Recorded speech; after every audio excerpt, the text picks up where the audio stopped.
அனைவருக்கும் வணக்கம். தொடர்ந்து ஆதரவளித்து வரும் அனைத்து அன்பு உள்ளங்களுக்கும் மிக்க நன்றி. மனோர் ப்ரோ வணக்கம். ஆர்பி உதயகுமார் சேலத்துல ஒரு மீட்டிங்ல கண் கலங்கி பேசியிருக்கிறார்.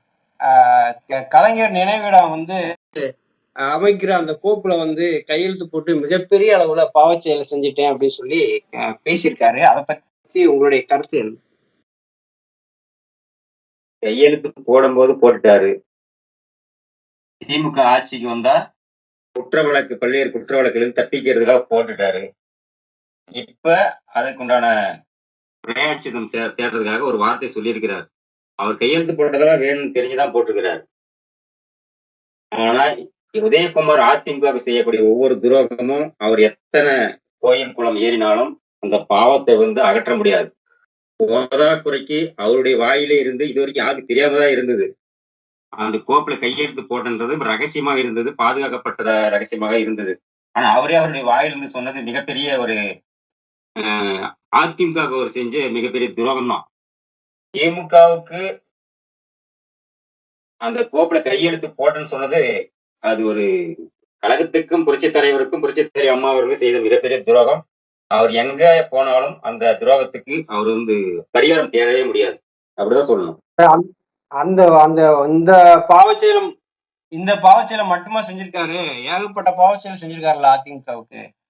ஆமா, செஞ்சதுனாலதான் நேற்று செய்தியாளர் மத்தியில ஐயா கிட்ட கழகத்தின் ஒருங்கிணைப்பாளர், தமிழகத்தின் முன்னாள் முதலமைச்சர் மாண்புமிகு ஐயா ஓ பன்னீர்செல்வம் அவர்கள் செய்தியாளர் கேட்கும்போது கூட அவருக்கான பதில் நான் கொடுக்க மாட்டேன்.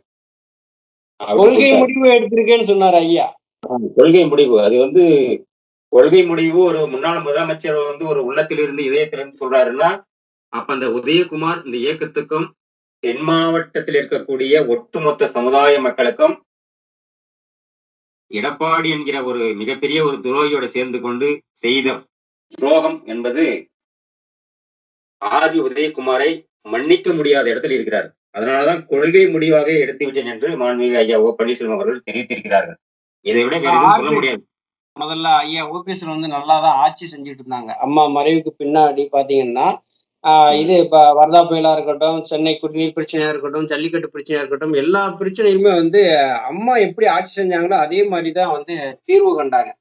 அதற்கு அப்புறம் பாத்தீங்கன்னா கட்சியும் ஆட்சியும் அம்மா கையில தான், சின்னம்மா கையில தான் இருக்கணுங்கிறதுக்காக ஒரு தீர்மானத்தை நிறைவேற்றினாரு இதே ஆர்பி உதயகுமார். அதுக்கப்புறம் பிரஸ் மீட் எல்லாம் சொல்லி அன்னைக்கே ஒரு பிள்ளையார் சொல்லி போட்டுட்டாரு. அந்த அதிமுக கட்சி உடைகிறது.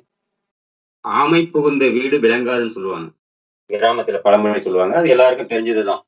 அந்த மாதிரி குணம் படைத்தவர் தான் அந்த ஆர்பி உதயகுமார். அதே உதயகுமார்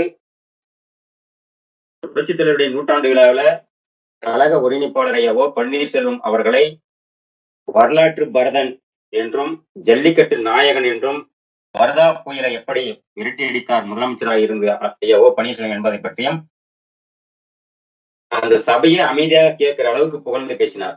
அது மட்டுமல்ல, சசிகலா காலையில போயிட்டு ஒரு வணக்கம் வச்சார் பாரு, அனுமார் மாதிரி நினைச்சிட்டு வணக்கம் வச்சார். அனுமார் மாதிரி வணக்கம் வச்சார்.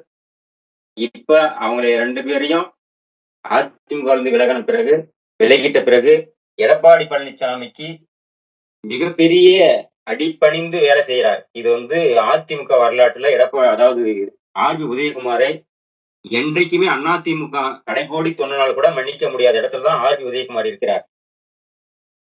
கழகத்துக்கு சோதனையான நேரங்கள துரோகங்கள், சூழ்ச்சிகள் நடப்பது ஒரு இயல்பான சமாச்சாரமா கூட எடுத்துக்கலாம் நாம. ஆனா ஆர்பி உதயகுமாரை போல ஒரு இன துரோகி என்று யாராலும் வர்ணிக்க முடியாது. அவ்வளவு பெரிய இன துரோகியாக தன்னுடைய பண பதவி சுகத்துக்காக ஒரு இனத்தையே எடப்பாடி பழனிசாமியுடைய காலடியில் வைத்து பதவி பெற்று இன்று அதிமுக அரசியல் வரலாற்றில் இல்லாத நிலையை நோக்கி பயணிக்க செய்யக்கூடிய ஒரு தற்கொலைதான் அந்த ஆர்பி உதயகுமார். அவ்வளவு மோசமான குணம் படைத்த அந்த ஆர்பி உதயகுமாரை என்றைக்குமே யாராலும் மன்னிக்க முடியாத ஒரு துரோகி, அந்த துரோகி. அவர் சொல்றாரு இல்லையா, நான் கலைஞர் நினைவிடம் அமைக்கிறதுக்கு அந்த கோப்புல கையெழுத்து போட்டேன் அப்படின்னு அவன் கையெழுத்து போட்டது நான் தான் சொல்றாருல்ல. அதுக்கு கைமாறாதான் திமுக நிறைய செய்யுதுல்ல. இப்ப எடப்பாடி பழனிசாமிகிட்ட இருக்கக்கூடிய அந்த 4,800 கோடி ரூபாய் அந்த டெண்டர் முறையீடு வழக்கா இருக்கட்டும், அதுக்கடுத்து 11 மருத்துவக் கல்லூரி கட்டின அந்த வழக்கு, முன்னாள் அமைச்சர்கள் மீதுமே இருக்கக்கூடிய அந்த லஞ்ச ஒழிப்புத்துறைகள் நடத்தின அந்த சோதனையில அவங்க மீது இருக்கக்கூடிய வழக்கு, இப்ப எந்த வழக்குகளுமே வந்து கண்டுக்காம தானே இருக்கு திமுக அரசு. குறிப்பா பாத்தீங்கன்னா, கொடநாடு வழக்குல திமுக என்ன சொன்னுச்சு? நாங்க வந்து உண்மையான குற்றவாளிகளை கண்டுபிடிச்சு நாங்க வந்து நீதிக்கு முன் நிப்பாட்டி தண்டனை வழங்குவோம்னு சொன்னாங்க இல்லையா?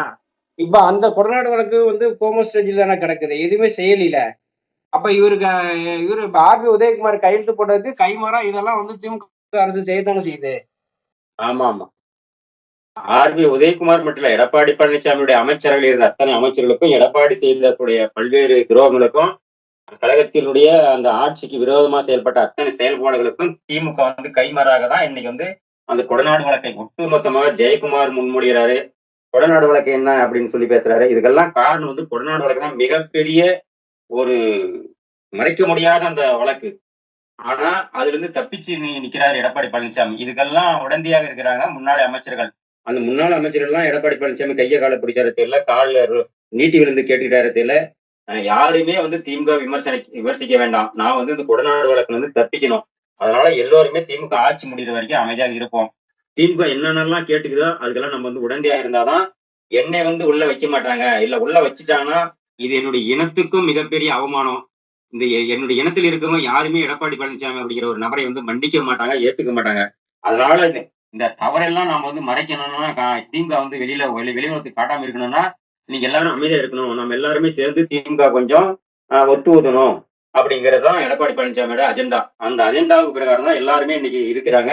இன்னைக்கு அந்த காலாவதியான ஒரு திமுக ஆட்சி அத 4 வருஷத்தை தாண்டி போயிட்டு இருக்குது.